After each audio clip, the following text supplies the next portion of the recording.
The next discussant is another lawyer. Perhaps we allow the learned persons to weigh in before the educated ones will come in. Dr. Sam Amadi, Abuja School of Social and Political Thought. 5 minutes, please. Thank you very much. First, let me commend my brother, the senior advocate, for a great paper. Noni saying was brilliant. There are so many brilliant people, but there are few sincere and honest people. So I respect and commend you for the truth.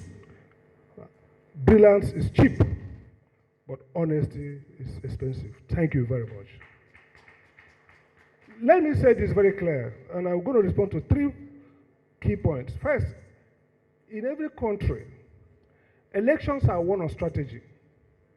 So in the US today, you see policy people, strategists thinking around messaging, thinking around mapping constituencies. In Nigeria as well, election is one of strategy. And the strategy of election in Nigeria is very simple. Bribe INEC, bribe judiciary, commandeer the security, and they are done. The people that destroyed 23 election is INEC and judiciary. The rules were clear. The Electoral Act is not perfect, but it was very clear. I'm surprised that any judge who understands administrative law, which I have taught in the university for years, which I studied under the best in the world, would argue that an internal regulation built on a law, an act, a regulation, directing that you will do X, you can choose to do Y, when there is legitimate expectation and detrimental reliance. INEC was totally wrong, and the courts, Supreme Court downwards, got it wrong. When an agency created under the law with an enabling act and a constitution that says you can make rules, makes rules, those rules are law. They can unmake it through rule-making process. If they don't, they are bound to obey it. Results should have been transmitted electronically. I'm ashamed. I have a PhD in law and I can stand anywhere in the world to dispute the best and brightest. I was ashamed that the court affirmed that INEC can just walk away from the law. 5 years I was a regulator of electricity. When we make tariff, it's the same way INEC makes rules. We make those laws, tariffs. They are legal instruments. They are binding in law. I hold INEC responsible, and I hold the courts responsible for the failure of the elections. Sir, it's important to clarify who can sue. Here is the point. Electoral jurisprudence, the problem with Nigerian elections is that they don't understand electoral jurisprudence. Electoral jurisprudence is that the court's job is to restore back power to the people voting. Democracy is not, the dispute is not between Mr. Amadi and Mr. Okutupupa. No. It's about the people's right to elect their leader. Therefore, we shouldn't be saying that only persons who contested and who could have won could file electoral petition. No. Citizens who voted have a right to go to court and say that the process was faulty. Look at the US jurisprudence. All the cases that went to court in 2020, I guess, were mostly by civil society groups and voters. That should change. Now, what does it take to nullify election? I always wonder why judges feel that what they call substantive justice, substantive compliance. If elections were conducted outside the rules, that is enough to nullify the election. You don't have to prove that you would have won. Elections should be nullified if they are conducted contrary to rules.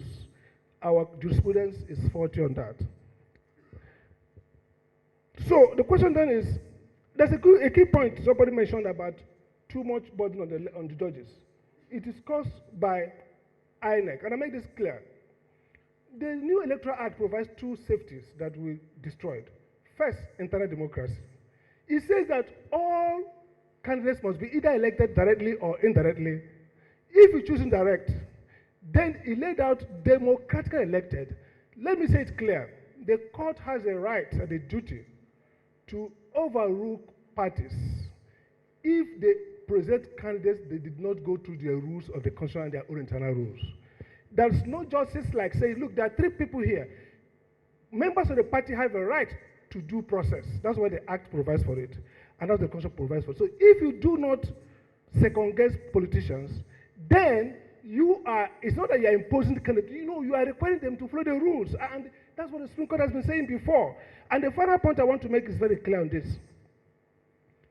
INEC needs to start doing administrative adjudication. Now, let's be very clear. Every process in an election, including rulemaking, including declaring results, are administrative procedures that require due process. Meaning that INEC should be sitting and making rulings on objections during collection of elections. I watch the drama where INEC says, call result, you call result, after I go to court. No, that's not the way. There is an intermediate procedure before adjudication in court.